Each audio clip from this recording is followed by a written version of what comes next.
देखिए, हम जब हमने अकाउंटिंग स्टार्ट करा था, तो सबसे पहले हमने क्या पढ़ा था, मुझे ये बताइए।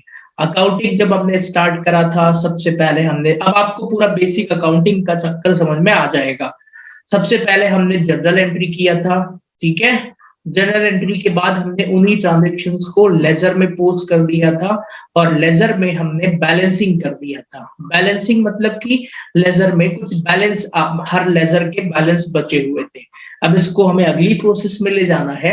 अच्छा, यहाँ पर मैं आपको ना एक बेसिक थ्योरी भी पढ़ा देता हूँ। हर एग्जाम में, ग्रेजुएशन लेवल पर जनरली हर एग्जाम में पूछा जाता है ये। डिफरेंस बिटवीन, ध्यान से सुनिएगा, difference between book keeping and accountancy. Book keeping Hindi में क्या बोलते हैं? बुक कीपिंग और अकाउंटेंसी में अंतर बताइए। मतलब लेखाकर्म और पुस्तपालन, शायद ये होता है। अब एग्जैक्ट हिंदी में भूल गया। देखिए, बुक कीपिंग और अकाउंटेंसी में डिफरेंस बड़ा कॉमन कॉमन सा क्वेश्चन है, ऑलमोस्ट सारे एग्जाम में आता है। तो भाई, बुक कीपिंग का मतलब क्या होता है और अकाउंटेंसी का मतलब क्या होता है? दोनों थोड़ा अलग चीजें हैं। अभी आप जो पढ़ रहे थे वो बुक कीपिंग कहलाती है, मतलब जर्नल एंट्रीज करना, लेजर बनाना, कैश बुक बनाना, ये सारी चीजें क्या है? बुक कीपिंग का काम है। इनकी जॉब को बुक कीपर या अकाउंटेंट कहते हैं। बुक कीपर जनरली बोलते हैं बड़े बड़े फॉर्म में, ठीक है? फिर अकाउंटेंसी का मतलब क्या होता है? तो अकाउंटेंसी का मतलब कि अब आपने जो बेसिक बुक कीपिंग है उससे आप फाइनल रिजल्ट जो है वो निकालने जाएंगे, जिसमें आप प्रिपरेशन ऑफ फाइनल अकाउंट, यहाँ पर आप मतलब कि फाइनल अकाउंट बनाएंगे। उसके बाद आप उससे एनालाइज करेंगे सारी चीजों को, रेशियो एनालिसिस वगैरह निकालेंगे आप वहां पर, और भी बहुत सारी चीजें रहती हैं। तो बेसिक डिफरेंस यही है। तो बाकी बुक में तो आप उसको पढ़ेंगे तो आपको और क्लियरिटी आएगी। तो मतलब ये जो स्टार्टिंग में हम पढ़ रहे थे वो पार्ट होता है बुक कीपिंग का। क्लियर हो गया सभी को? चलिए अब जरा आगे बढ़ते हैं, क्योंकि अभी मैं थ्योरी नहीं पढ़ा रहा हूँ, तो थ्योरी जब पढ़ाऊंगा तो और क्लियर कर दूंगा। तो आप सुनिए, तो आपने लेजर के बैलेंसेस निकाले थे। अब इन लेजर के बैलेंसेस को हमें पोस्टिंग करना है। कहां पर पोस्टिंग करना है भाई? ट्रायल बैलेंस में। ओके, अब ये ट्रायल बैलेंस क्यों बनाया जाता है? एक और थ्योरी, एक और सवाल उठता है कि ट्रायल बैलेंस क्यों बनाया जाता है। तो आपने जब बेसिक अकाउंटिंग पढ़ा था, तो उसमें देखिए, अकाउंटिंग एक साइंटिफिक मेथड है। मतलब एक, इसको जादू कह सकते हैं आप। जादू कैसे? ट्रायल बैलेंस को जादू कैसे कहेंगे भाई? ट्रायल बैलेंस जब हम बनाते हैं तो उसके दोनों साइड का टोटल इक्वल आता है।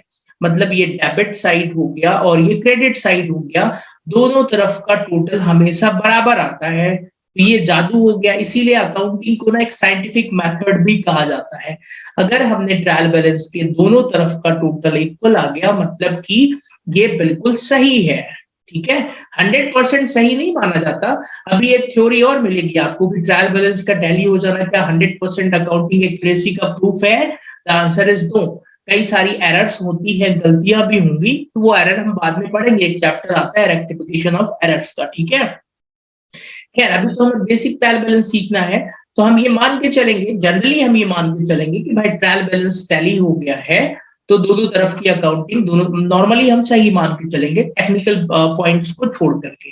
अब ये ट्रायल बैलेंस होता क्या है, इसमें कैसे पोस्टिंग करते हैं, इसको बनाने की कौन कौन सी मेथड्स होती हैं, वो भी मैं डिस्कस कर दूंगा, ठीक है?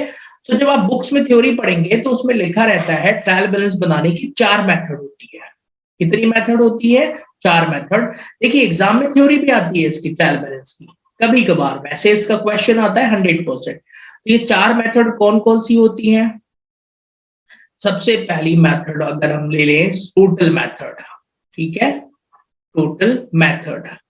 अब इस टोटल मेथड में क्या होता है कि जो भी लेजर का डेबिट साइड का और क्रेडिट साइड का टोटल आता है, उस टोटल को, जैसे मान लीजिए कैश अकाउंट है, इसका डेबिट का टोटल 100 रुपए, क्रेडिट का टोटल भी 100 ही होगा। नहीं, 100 कैसे होगा? मतलब हम क्रेडिट, यहाँ बैलेंस बचा हुआ है 10 रुपए, तो मतलब क्रेडिट का टोटल 90 रुपए हुआ ना, 90 + 10 100, राइट? तो टोटल बैलेंस ऐसे, टोटल मेथड में ऐसे पोस्टिंग करेंगे, डेबिट साइड का टोटल 100, क्रेडिट साइड का टोटल 90। तो टोटल मेथड में जब हम लेजर में लिखते हैं ट्रायल बैलेंस में, तो जो भी लेजर के डेबिट या क्रेडिट साइड का टोटल होता है वही अमाउंट हम लिख देते हैं। और ये बहुत आसान है, एग्जाम में कभी इससे प्रश्न नहीं आता है क्योंकि इसमें तो टोटल लिख देना है। ठीक है, नाउ अब दूसरी मेथड कौन सी होती है? दूसरी मेथड होती है बैलेंस मेथड। ठीक है, और अगर आपसे क्वेश्चन कुछ ना बोले तो यही मेथड सब कुछ है। ट्रायल बैलेंस इसी मेथड से बनाया जाता है, यही 100% है। बाकी तीनों मेथड जो है वो किसी काम की नहीं है। सिर्फ ट्रायल बैलेंस मतलब बैलेंस मेथड होता है, तो उसमें भी हमें डेबिट और क्रेडिट साइड में पोस्टिंग करना होता है। अब डेबिट साइड में किसकी पोस्टिंग करेंगे हम ट्रायल बैलेंस के? तो अब वो तो मैं सिखाऊंगा ही, मतलब यहाँ पर ना बैलेंसेस लिखे जाते हैं। जैसे कैपिटल अकाउंट है, इसका क्रेडिट बैलेंस होता है तो क्रेडिट साइड लिखेंगे जनरली। जैसे कैश अकाउंट, इसका हमेशा डेबिट बैलेंस होता है तो डेबिट में लिखेंगे। तो इस तरीके से इसमें हमें देखना है। अब ये रूल्स ऑफ पोस्टिंग मैं अभी सिखाऊंगा क्या कैसे होना है। फिर जो तीसरी और चौथी मेथड है वो सिर्फ थ्योरी पढ़ने के लिए है, एक्चुअल में उनका नाम एक है total and balance method. Total and balance method, इसमें अलग दोनों चीजें लिखी जाती हैं। फिर चौथा है बैलेंस एंड टोटल मेथड, कई बुकों में तीन ही नाम दिए रहते हैं। तो बैलेंस एंड टोटल मेथड में भाई एक तरफ बैलेंस एक तरफ टोटल लिखा, मतलब ये सिर्फ थ्योरी पार्ट है, रियल में इनका कोई यूज नहीं होना है। रियल में सिर्फ बैलेंस मेथड ही यूज होती है। ठीक है, समझ में आ गया? इसमें कोई डाउट? चलिए मैं ये मान के चल रहा हूँ कि आपको सॉरी ये चीजें क्लियर हो गई होंगी। ठीक है ना, अब इसके न्यूमेरिकल क्वेश्चन कैसे करेंगे, इसका फॉर्मेट क्या है वो भी पढ़ा देता हूं मैं। फॉर्मेट आप लोग कॉपी में नोट कर लीजिए और इसकी प्रैक्टिस करना है। इसका क्वेश्चन 100% पेपर में आता है। ठीक है, 100% आएगा, कोई नहीं रोक सकता है। चाहे वो बीबीए हो, चाहे एमबीए हो, चाहे बीकॉम हो, 100% ट्रायल बैलेंस का एक क्वेश्चन आना है। तो चलिए पहले कॉलम्स ड्रॉ कर ले हम। आप लोग भी मेरे साथ साथ कॉलम ड्रॉ करिए कॉपी के अंदर। ये हो जाएगा पर्टिकुलर्स, बीच में एक कॉलम आ जाएगा एलएफ का, लेजर फॉलियो, पेज नंबर लिखते हैं, कोई फर्क नहीं पड़ता इससे। And this one is debit amount and this one is credit amount. Trial balance ऊपर लिखेंगे एज ऑन। एज ऑन मतलब एक ही फिक्स तारीख को बनता है ये, एज ऑन 31 मार्च जो भी ईयर हो, या 31 दिसंबर जो भी आपका क्लोजिंग ईयर हो। ठीक है, या फॉर द ईयर एंडेड नहीं, एज ऑन ही लिखते हैं क्योंकि ये फिक्स डेट को बनाया जाता है। नाउ पहला रूल ये है, ऑल एसेट्स, जितनी भी एसेट्स होती हैं, अब आपको ये एसेट्स पता होना चाहिए। जितनी भी एसेट्स होती हैं वो सब कहाँ लिखेंगे हम? डेबिट साइड में। अब एसेट्स के नाम क्या मैं आपको सिखाऊं? क्या आप छोटे बच्चे हैं? अब आपको पता चल गया होगा कि भाई एसेट कौन कौन से होते हैं। करंट एसेट भी और फिक्स एसेट भी, और फिक्टिशियस कोई भी एसेट हो, जैसे cash in bank, cash in hand, debtors, building, furniture, goodwill, ये सारी चीजें कहाँ जाती है? डेबिट में। तो एसेट का उल्टा क्या होता है? लायबिलिटीज भाई।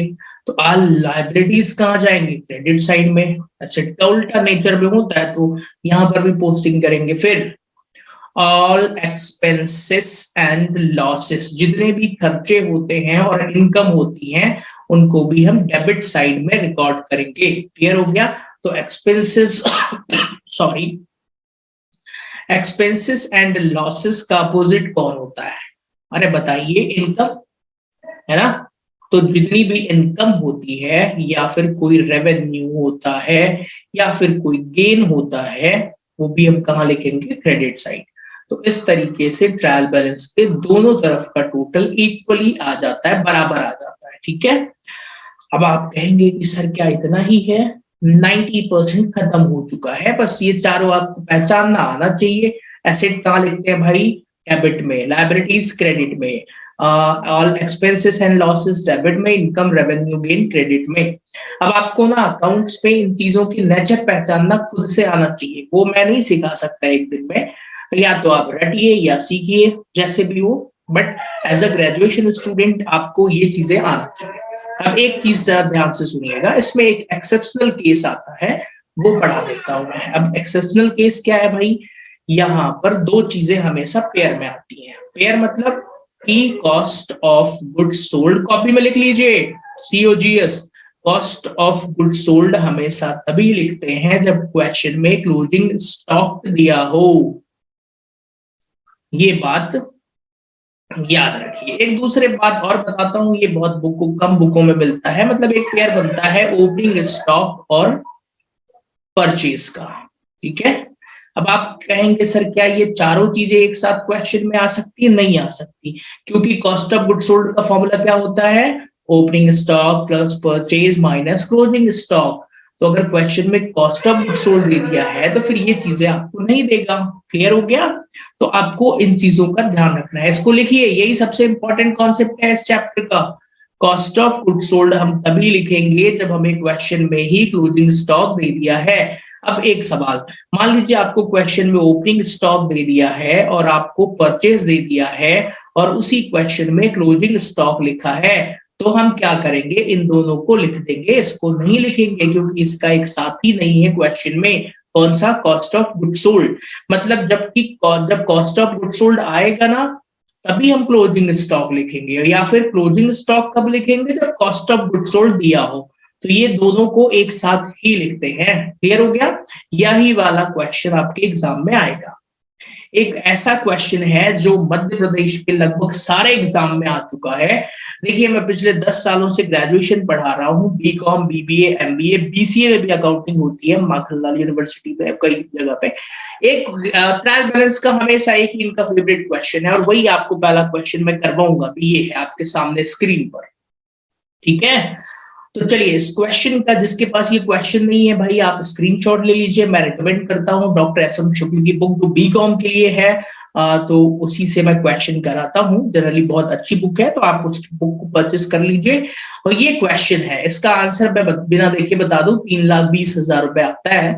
और बहुत है, कई हो सकता है मेरे पुराने स्टूडेंट देखें जिनको 5 साल 6 साल पहले पढ़ाया होगा मैंने, उनके एग्जाम में भी आया था ये क्वेश्चन। बीबीए में भी आ चुका है ये क्वेश्चन। ठीक है, मैंने 6 साल लगातार बीबीए की क्लासेस पढ़ाई हैं भोपाल में। फिर एमबीए के फर्स्ट सेमेस्टर में भी ये क्वेश्चन, सेम यही क्वेश्चन आता है। देखिए, बीबीए और एमबीए के लिए जनरली कोई एक पर्टिकुलर बुक होती नहीं है, तो वो भी ऐसे ही बुक से क्वेश्चन देते हैं। और सिर्फ एक ही यूनिवर्सिटी नहीं, जैसे कि मैं भोपाल से पढ़ाता हूँ, तो इसी दूसरी यूनिवर्सिटी से भी ये जो डॉक्टर एस.एम. शुक्ल की बुक है, ये हर जगह पे जनरली चलती है। मतलब यूपी में भी कई सारी यूनिवर्सिटीज में है, एमपी में भी है, तो ये क्वेश्चन बहुत फेवरेट है ये। और even same question given in the 11th class also. ठीक है, 11वीं कक्षा में भी दिया है, क्योंकि इससे ना कॉन्सेप्ट टेस्ट करते हैं बच्चों का वो एग्जाम में। ठीक है, तो चलिए हम इसी क्वेश्चन को देखेंगे। क्या लिखा है? Prepare correct trial balance. भाई आपको करेक्ट ट्रायल बैलेंस बनाना है, इन्होंने गलत ट्रायल बैलेंस बनाया है। From the following trial balance, from the following information. ठीक है, चलिए कॉस्ट ऑफ, अब आप कहेंगे सर पहला क्वेश्चन है, आपको पूरा प्रॉपर फॉर्मेट बना करके बताइए। तो वैसे तो यहाँ पर सॉल्व है ये, और तो देखिए फॉर्मेट फिर मैं भी करूंगा तो ऐसे ही बनाऊंगा, और क्या। पहला कॉलम कौन सा खींचूंगा मैं? कॉस्ट ऑफ गुड सोल्ड का। दूसरा एलएफ, तीसरा अमाउंट, और फिर से अगेन एक अमाउंट डेबिट और क्रेडिट का। चलिए, तो ये फॉर्मेट देख लिया आपने, अब यहीं से आते हैं वापस। पहला ही नंबर पे दे दिया cost of good sold. Cost of good sold कहाँ लिखेंगे? तो हम कॉस्ट ऑफ गुड सोल्ड को डेबिट में लिखते हैं, लेकिन तभी लिखते हैं जब क्वेश्चन में क्लोजिंग स्टॉक दिया हो। और ये गलत ट्रायल बैलेंस है, इन्होंने क्लोजिंग स्टॉक क्रेडिट में लिख दिया, तो हम दोनों चीजों को डेबिट साइड में पोस्ट कर देंगे, 150 एंड 40,000। क्लियर हो गया? फिर डेटर्स एसेट होता है, डेटर्स का, तो डेटर्स कहाँ जाएगा? डेबिट में। क्रेडिटर्स लाइबिलिटीज होता है, तो कहाँ लिखेंगे? क्रेडिट में। फिक्स्ड एसेट क्या होती है? एसेट ही है, तो कहाँ जाएंगे? डेबिट में। ओपनिंग स्टॉक नहीं लिखेंगे, मैंने इसका भी बोला था ना, ओपनिंग स्टॉक परचेज के साथ लिखते हैं, तो इसका तो दोस्त है ही नहीं परचेज, इसलिए इसको नहीं लिखेंगे। इस क्वेश्चन में यही गड़बड़ी हो जाती है, इसमें बच्चे ओपनिंग स्टॉक भी लिख देते हैं, आंसर गलत आ जाता है। ठीक है, बाकी आसान है। एक्सपेंसेस कहाँ लिखेंगे? डेबिट साइड में। सेल्स कहाँ लिखेंगे? क्रेडिट साइड में। कैपिटल कहाँ लिखेंगे? लाइबिलिटीज होता है, तो क्रेडिट साइड पे लिखेंगे। ठीक है, तो ये इसका मेन सॉल्यूशन है, और बस सिंपल इसी तरीके से प्रेजेंट करना है। ये क्वेश्चन 10 नंबर में भी आ चुका है, 15 नंबर में भी आ चुका है, 5 में भी आ चुका है, हर नंबर के लायक है, क्योंकि यहाँ पे ना मेन कॉन्सेप्ट आपका टेस्ट करते हैं। इसमें ओपनिंग स्टॉक नहीं लिखना है। क्यों नहीं लिखना है? क्योंकि ओपनिंग स्टॉक भी हम परचेज हो तो लिखते हैं और क्लोजिंग स्टॉक दोनों में से एक ही पेयर बनेगा एग्जाम में, या तो ये या तो ये। क्लोजिंग स्टॉक का किसके साथ बनता है? कॉस्ट ऑफ गुड सोल्ड के साथ पे। क्लियर हो गया? चलिए, आई होप आपको ये क्वेश्चन समझ में आ गया होगा। ठीक है।